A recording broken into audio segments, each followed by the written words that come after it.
Isang mapagpalang gabi po mga kapatid. Welcome po sa unang Miyerkules ng gabi ng buwan ng March sa atin pong midweek praises, preachings, and prayers. Kumusta na po kayo? Nawa ang bawat isa po ay malalakas at may maayos na kalusugan.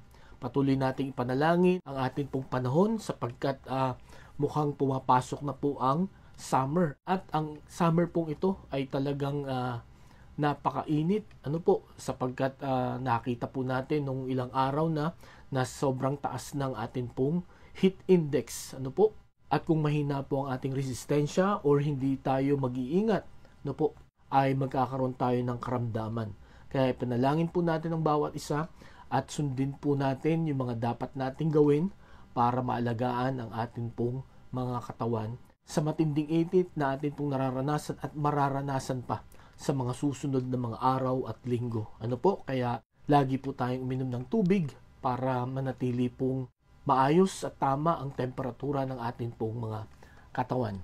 Sa gabing ito mga kapatid, nawa ang bawat isa ay handa na ulit ang puso, ang isipan sa pakikinig ng kanyang salita. Sapagkat naniniwala po ako na kung paano tayo tinuruan ng Panginoon noong mga nagdaang Miyerkules, ay muli tayong tuturuan ng Panginoon ngayong gabing ito at ngayong buwan na ito. Kaya nawa wala tayong mamiss na instruction ng Panginoon sapagkat ang kanyang salita ay ilaw sa atin pong mga yapak at liwanag sa atin pong landas.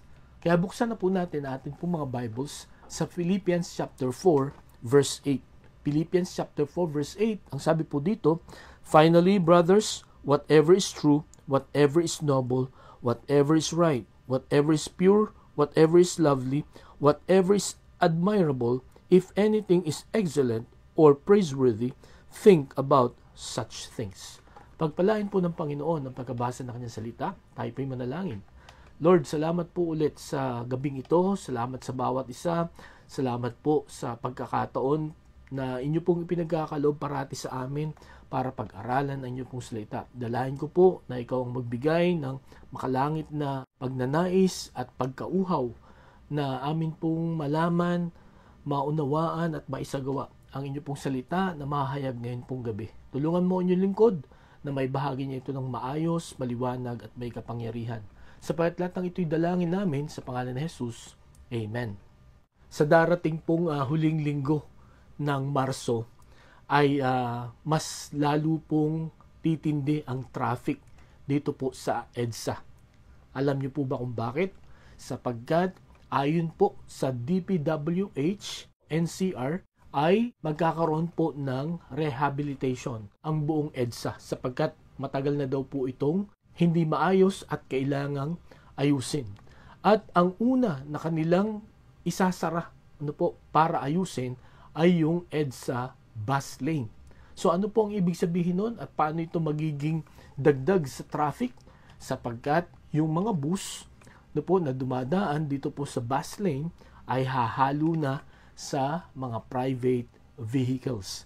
So kung noong open itong EDSA bus lane ay matraffic na, mas lalo pang magta-traffic sapagkat sasama, hahalo ang mga buses dito po sa mabubuksan na lanes.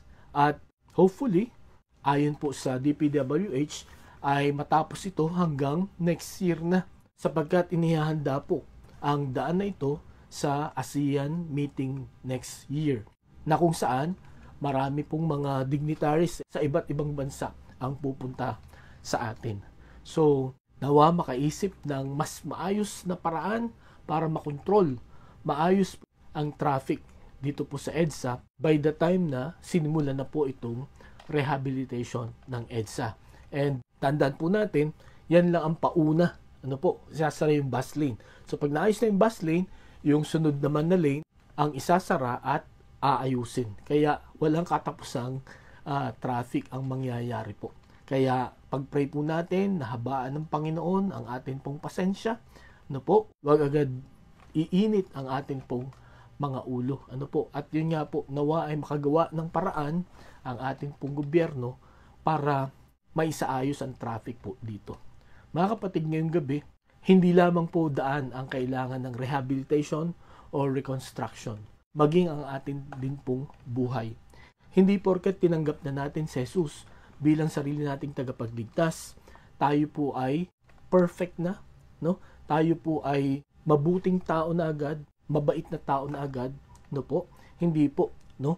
Nung tinanggap natin si Jesus bilang sariling tagapagligtas, tayo po ay binigyan ng buhay na walang hanggan ng Panginoon at tayo po ay iniiwas sa tiyak na kapahamakan. Ngunit, ang Panginoon po ay hindi pa tapos sa atin. No? Kailangan pa tayong i-repair, kailangan pa tayong ayusin. No po? Kailangan pa po tayong ihanda sa atin pong pagtira doon sa langit na bayan. Parang ganito po ang picture niyan. Ano po? Nung tinanggap natin ang Panginoon, kinuha tayo ng Panginoon doon sa putikan at inilipat tayo, no po, sa magandang lugar. At sa paglipat po natin doon sa magandang lugar, doon po tayo lilinisin, doon po tayo aayusin ng Panginoon. At ngayong gabi mga kapatid, ang dahilan kung bakit po tayo ay nabubuhay pa, no po, ang dahilan kung bakit after na tinanggap natin ang Panginoon, tayo po ay nabubuhay pa sa mundong ito sapagkat tayo po ay unti-unting inaayos ng Panginoon. At ang kanyang inaayos po sa atin ay yung pong ating mga ugali, yung ating pong mga character, no? Kaya nga siguro naririnig nyo, kaya meron po tayong kasabihan na a work in progress, no? Or character under construction, no? At yan po ang itsura natin. Sa gabing ito, ang nais ko pong pag-aralan natin na dapat unang maayos po sa buhay natin ay yung ating pong pag-iisip. Sapagkat ito po ang nagkokontrol ng lahat ng ating pong mga movements, no po? Kaya nga sabi sa Romans chapter 12, verse 2, do not conform any longer to the pattern of the world, but be transformed by the renewing of your mind. Okay?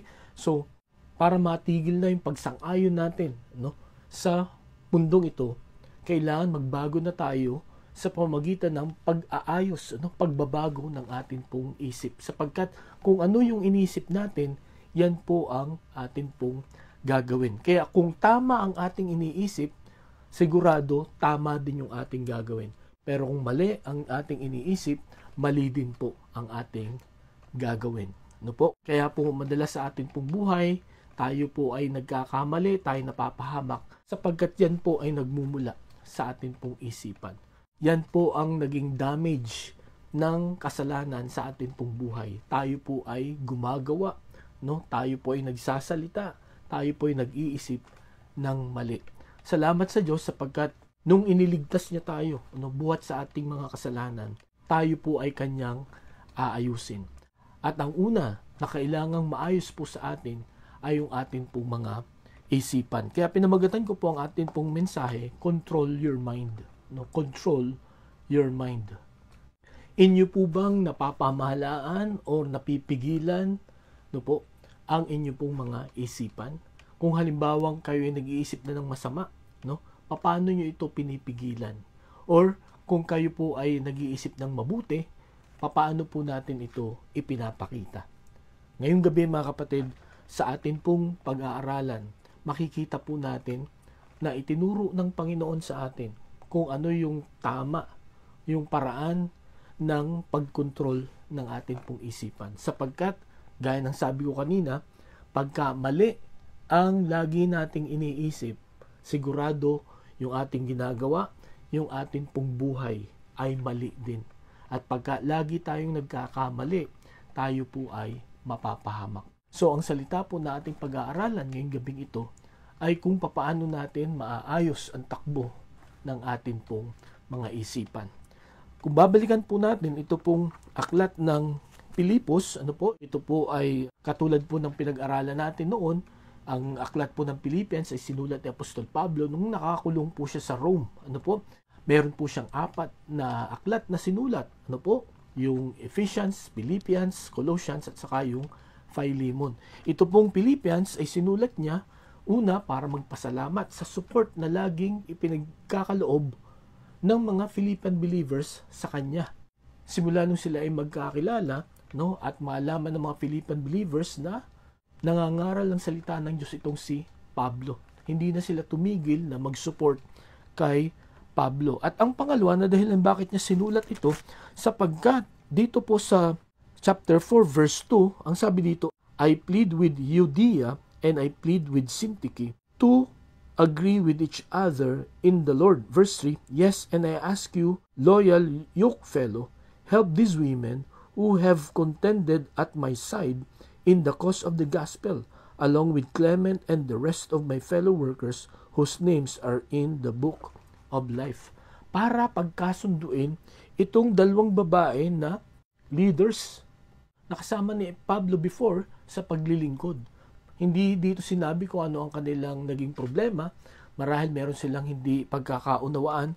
Pero ang sabi niya dito, no, siya ay nagmamakaawa, no, na itong si Euodia at saka si Syntyche ay magkasundo na. At marahil, ang isa sa mga dahilan kung bakit sinulat ni Apostol Pablo itong verse 8, sapagkat itong dalawang babaeng ito ay kumbaga kung ano-ano na ang iniisip sa isa't isa. At kaya na sabi ko nga sa inyo kanina, pagka hindi natin pinigilan, hindi natin kinontrol ang ating pong isipan, ay kung ano-ano po ang ating pong maiisip. Lalo na kung meron po tayong kagalit, no? Meron po tayong hindi pagkakaunawaan at hindi natin ito inayos, ito po ay lalaki ng lalaki, no? At yan po ay magmumula sa ating pong isipan. Kaya pagdating dito sa verse 8, ang sabi po ni Apostol Pablo, finally brothers, whatever is true. Okay? So gusto ko po mag-focus muna tayo dito sa una na dapat isipin ng isang tao for us to control our mind.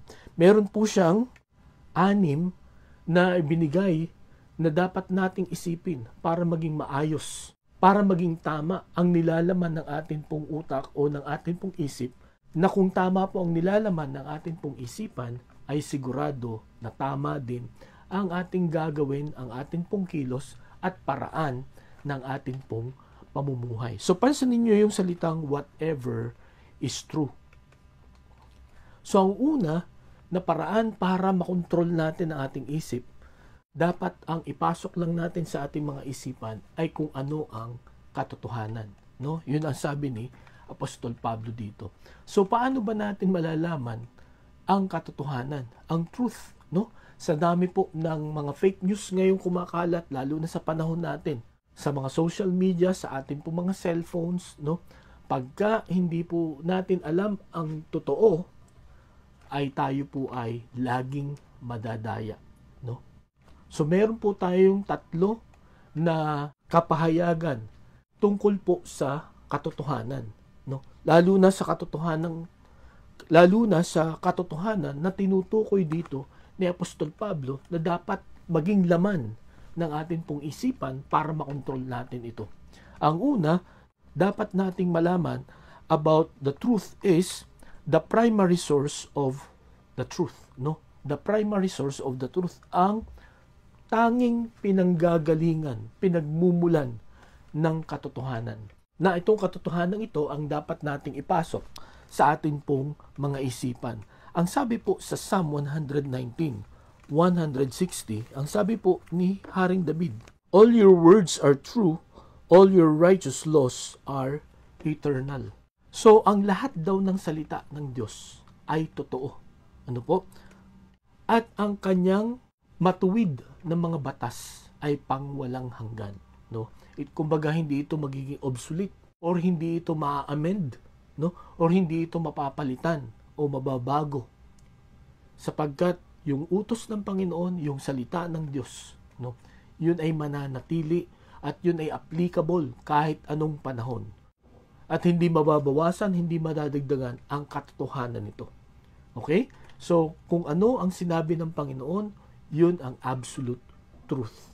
Kung may mga tao or may libro o may samahan na nagtuturo ng kakaiba at taliwas, ano po, sa tinuturo ng Panginoon, dapat maisip natin ngayong gabing ito na dapat ang pakinggan natin at sundin at ilagay sa ating mga isipan ay yung salita ng Diyos, sapagkat ang salita ng Diyos ang katotohanan.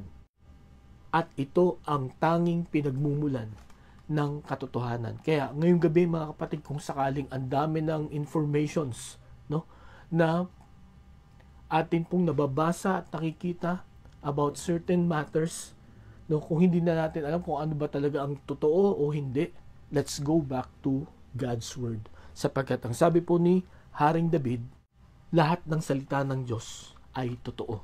Ang sabi pa po sa John 17:17, sanctify them by the truth. Your word is truth. No? Ito po ang panalangin ng Panginoong Hesukristo para sa kanyang mga apostol. No? Lahat ng kanyang mga tagasunod.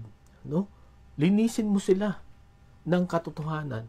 Ang salita mo ay katotohanan.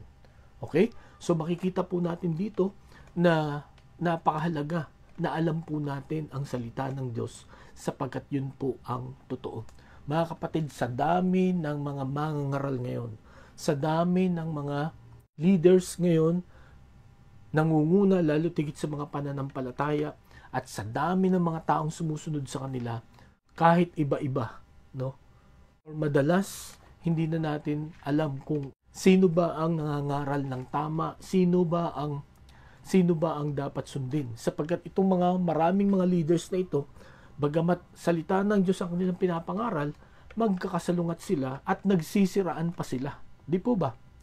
Mga kapatid, bumalik tayo sa salita ng Panginoon. Ano ba ang sinasabi nito? At kung anong sinasabi nito, yun po ang katotohanan. Yun ang magtatama ng takbo ng atin pong mga isipan.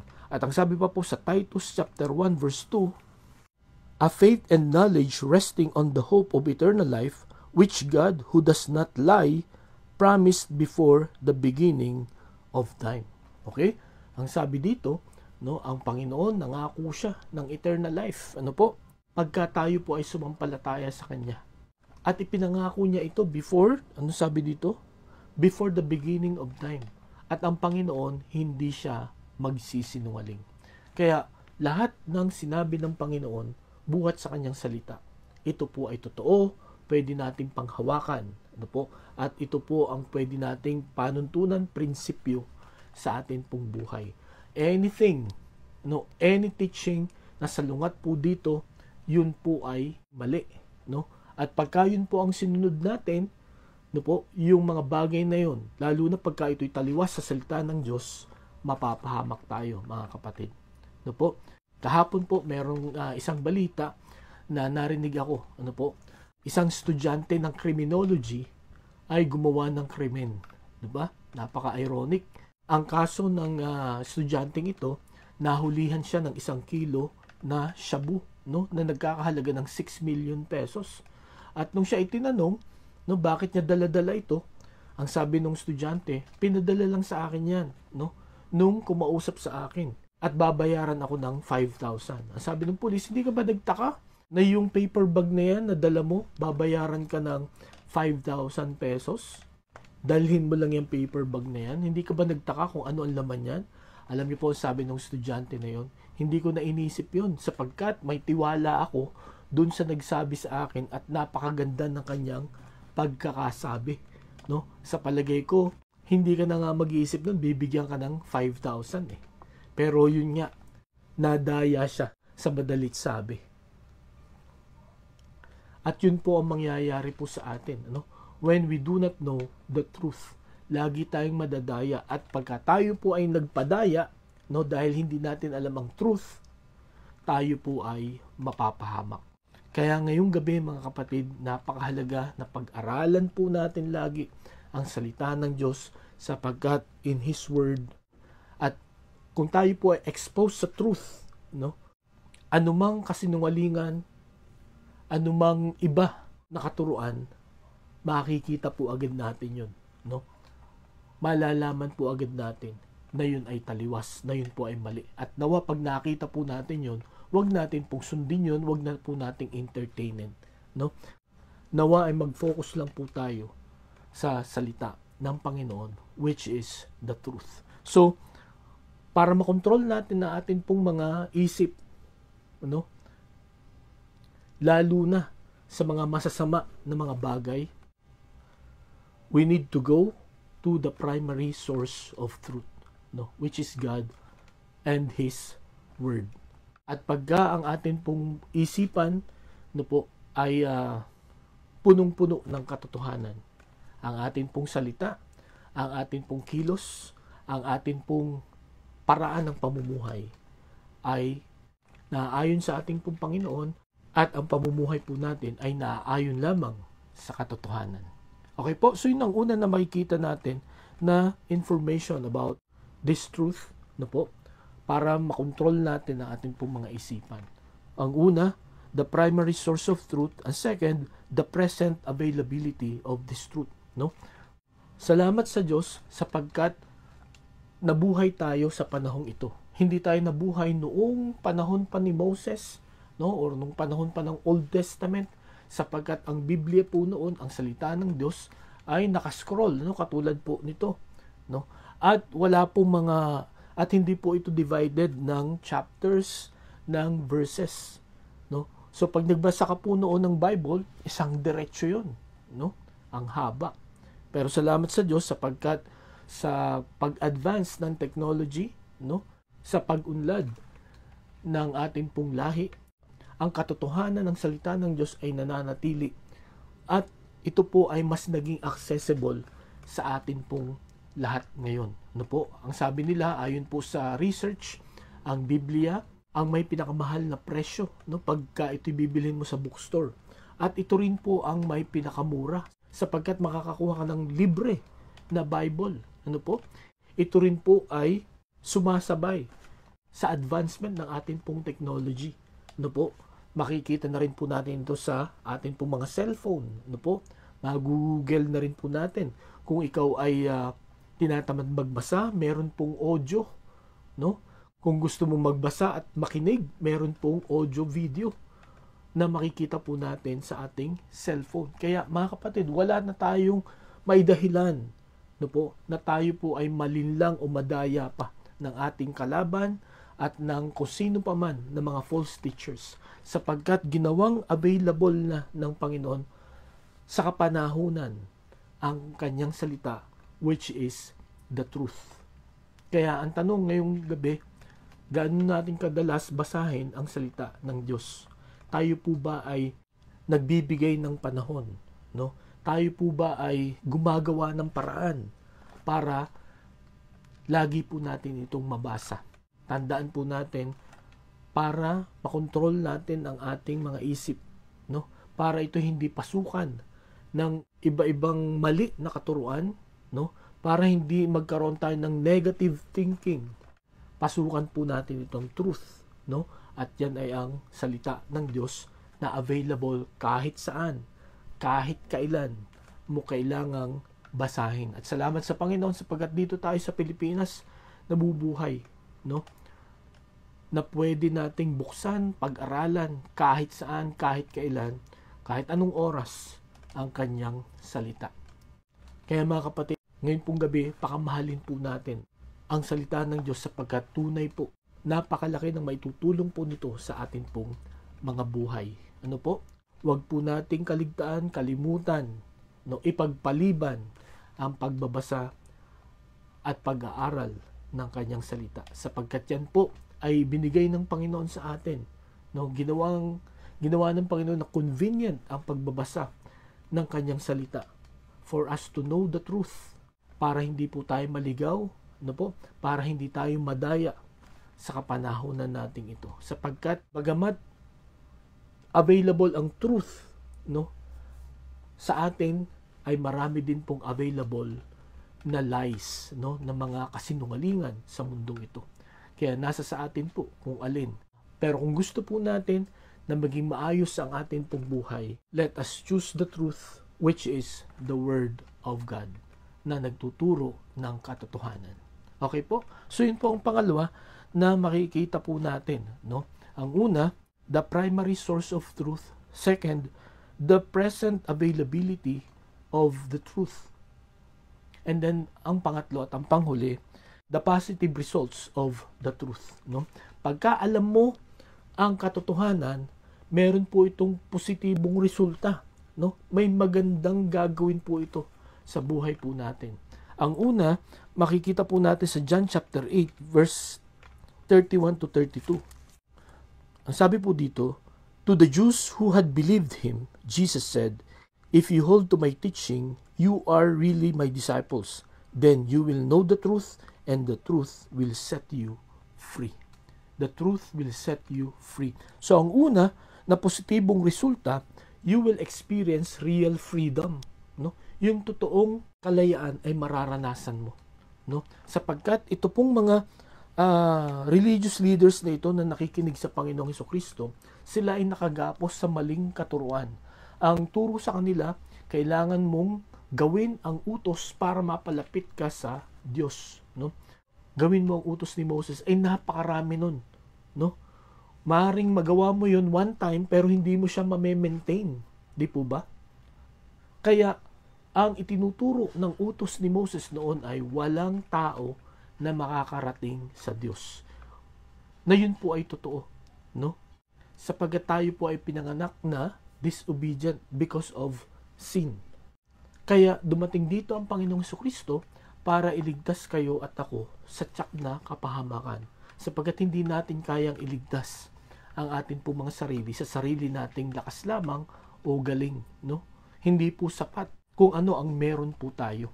At malalaman po natin ang tunay na kaligtasan sa pamamagitan po ng ating pagbabasa ng kanyang salita. At ang sabi nga ng Panginoon, when you apply my words, no, you will experience real freedom. Ang ibig sabihin, pag ginawa mo, pag sinunod mo ang kanyang mga utos, ang kanyang mga turo, magkakaroon tayo ng tunay na kalayaan. Makakalaya tayo sa parusa ng kasalanan, makakalaya tayo sa presensya ng kasalanan, at makakalaya tayo sa kapangyarihan ng kasalanan pag sinunod natin ang Panginoon kung papaano tayo makakalaya sa kasalanan. At yun po ay kung tanggapin natin si Jesus bilang sarili nating tagapagligtas. Yun po ang kanyang instruction sa atin.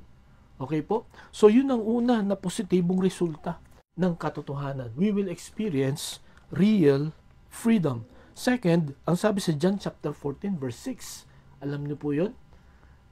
And Jesus said, I am the way, the truth, and the life. No one can come to the Father except through me. Hindi lamang real freedom, but we will have the right direction, no? Magkakaroon tayo ng tamang direction sa buhay natin. Ang sabi ng Panginoong Hesukristo, ako ang daan, no? Ang katotohanan at ang buhay. Walang makakarating sa Ama kung di sa pamamagitan ko. Ang turo ng mga Pharisees, kailangan sumunod ka sa mga utos ni Moses para makarating ka sa Diyos. Kaso, wala nang makasunod. Kaya walang makakarating sa Diyos. Ang turo ng Panginoong Hesukristo, ako ang daan, ang katotohanan at ang buhay. Walang makakarating sa Ama kung di sa pamamagitan ko. So, ang ibig niya sabihin, you trust me, you follow me, and I will bring you to the Father. Hindi religion, hindi good works, hindi binyag ang makapagdala sa atin po papunta sa langit. It's only Jesus Christ. At yan po ang katotohanan na mababasa natin sa salita ng Diyos. We will have right direction. Mga kapatid, ngayong gabi, kung ikaw ay sumampalataya sa Panginoon at sumusunod ka sa kanyang salita, you are in the right track, no? Tama ang iyong ginagawa.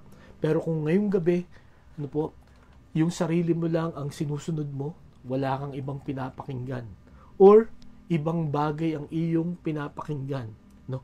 At hindi ang Panginoon, hindi mo binabasa ang kanyang salita, hindi ka makakarating, no, sa Ama. Sapagkat ang tanging daan lang papunta sa Ama ay ang Panginoong Hesukristo. At napakaganda po ng sinabing ito ng Panginoong Hesukristo. Wala ka ng ibang iisipin, no, na daan, kundi ang Panginoong Hesukristo lang.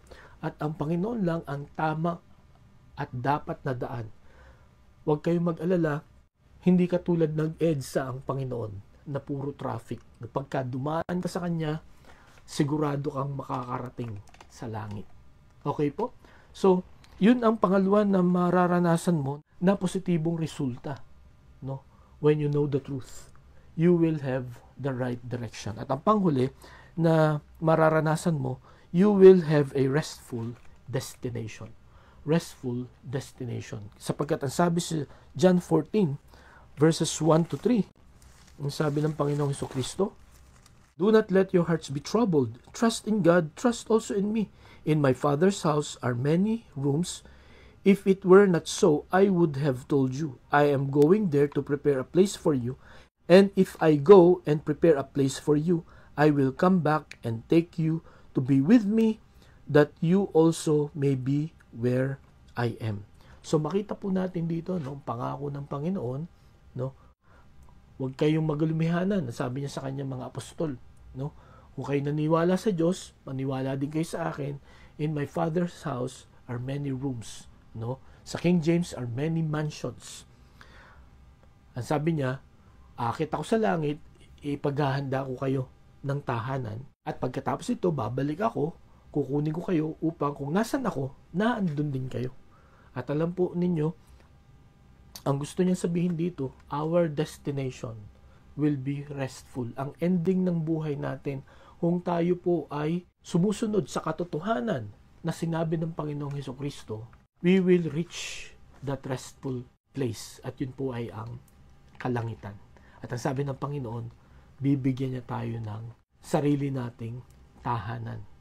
Lagi ko po itong sinasabi, kung itong mga mayayamang tao dito sa mundo, no, nakakamangha ang kanilang bahay, ang gagaling ng mga architects, mas lalong exciting, no po, kung ano ang ginawa ng Panginoon na bahay para sa atin, sapagkat He is the creator of the world, no? He is the giver of wisdom, no?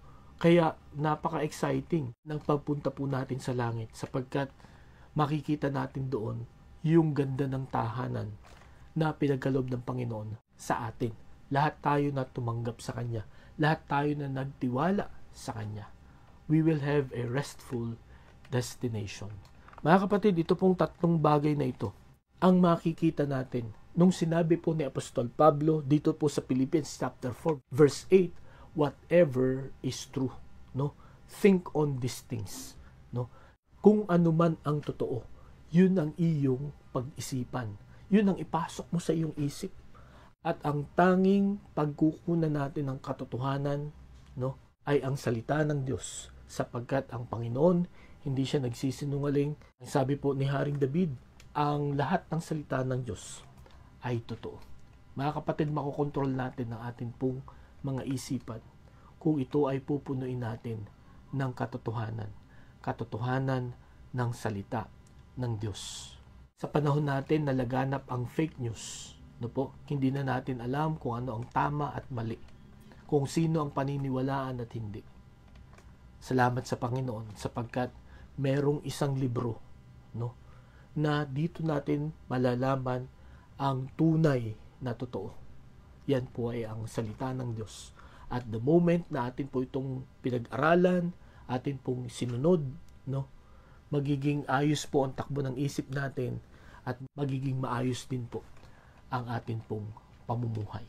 Kaya sa biyaya ng Panginoon, mga kapatid, panalangin po natin na lagi nating basahin at pag-aralan ang kanyang salita. Tayo po'y manalangin. Salamat, Panginoon, sa inyong salita naming na pag-aralan. Lord, thank you sapagkat hindi ka tumitigil na ayusin kami.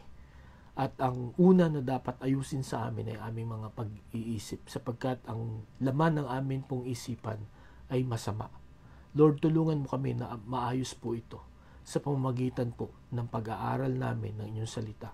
Tulungan mo kami na punuin ang aming isipan ng katotohanan na nanggagaling lamang sa inyong pong salita.